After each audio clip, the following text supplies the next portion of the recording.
Hammaga salom. Bugun sizlar bilan chigirtkalar haqida gaplashamiz. Chigirtkalar bu zararsiz hasharotga o'xshab ko'rinishi mumkin, lekin to'g'ri sharoitda uning portlovchi tomoni ham bo'ladi.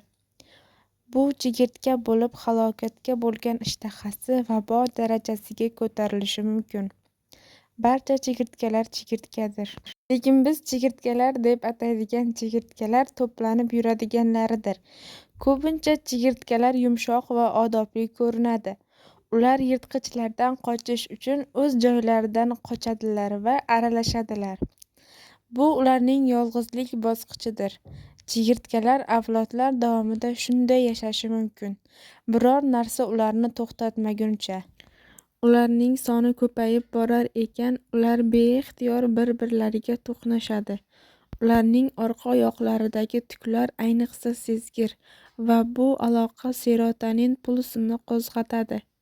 Bir necha soat ichida ular yolg'izlik bosqichidan guruh bosqichiga o'tishlari mumkin. Chigirtkalar yashil rangdan sariq va qora rangga aylanadi. Yorqin ranglar yirtqichlarni qo'rqitishga yordam beradi. Ularga chigirtkalarning ta'mi yomonligini aytadi. Bu o'zgargan chigirtkalar nafaqat oziq-ovqat uchun, balki juda katta ishtahaga ega. Tez orada ular chaqaloq chigirtkalar bilan o'ralgan bo'ladi. O'shanda narsalar gavjum bo'la boshlaydi. Hatto shunchalik katta ziyofat ham shunchalik och mehmonlar bilan uzoq davom etmaydi.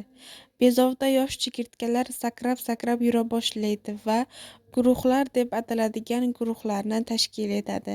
Bu chigirtka epidemiyasi hisoblanadi. Chigirtkalar yetilganda qanotlarini o'stirib havoga ko'tariladi. Gigant to'dalarning soni milliardlab hisoblanadi.